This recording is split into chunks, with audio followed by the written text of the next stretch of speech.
Hi everyone, I'm Alex, an extremely amateur English teacher, and today we're talking about food influencers. Alright, below the video you'll find a link to this article and questions. You first try to find the answers, and then you continue watching the video to compare what you've got to what I've got. Okay, let's have a look at the title. How food influences affect what we eat. Well, food influencers are people who try to change our opinions on food and our diet. Alright, the first question. What fact does the author question in the first paragraph? Well, the word question here means to express doubts about something. The author is not sure about some fact. What is it?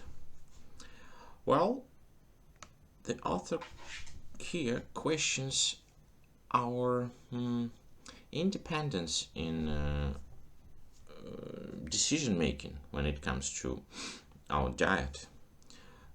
You see, all the decisions we make about our diet is free, as we like to think.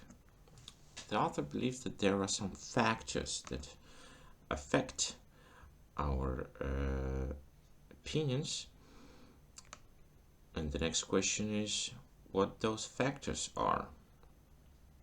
What forms our opinions? Alright, there are several factors. Of course, the smell and taste of food, pictures, videos of delicious looking meals, and of course, other people, especially our friends and relatives. Okay, the next question. Whose second name is Captain Albers? Alright, I understand this question might seem inappropriate or insulting, but I don't mean to insult anyone. I believe it's just a fact. Captain Albers is a joke name for people, for those who say things that everybody knows. Let's say your friend calls you and says, "You know why is it cold outside?" You say, "Why?" "Because it's winter." And you go, "Thank you, Captain. Now things are clear." Well, in this article, there are several persons mentioned, and one of them, I believe, deserves this nickname, and it is Susan Hinks. Because look at this sentence. Well, the structure is quite complex, but the idea behind it is very simple.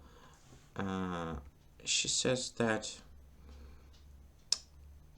we can't eat food that we do not have. Well, people follow through on their desire. It means the desire to eat something and follow through, like people satisfy their desire if the food is available. That's kind of obvious. I don't think you have to be a professor to know that. But, anyways, the next question. Who could you blame for your increased consumption of burgers should you tend to jump to conclusions? All of us, from time to time, tend to jump to conclusions. It means we make conclusions without much thinking. We get some information, we don't do any analysis, we immediately come up with some conclusion. Well, and if you tend to do this after reading this story, this text, you might want to blame others, someone, for your eating burgers too much. Who could you blame? Of course, your friends who post pictures of themselves eating fast food. So you see those pictures every day at your might think it is normal. Amy and I can do the same. Not a problem at all. And the last question, according to a marketing expert, what are we programmed to do? Well, humans are biologically primed or programmed to look for calorie-dense food, food rich in calories, because this ability helped our ancestors survive, the people who lived long before us.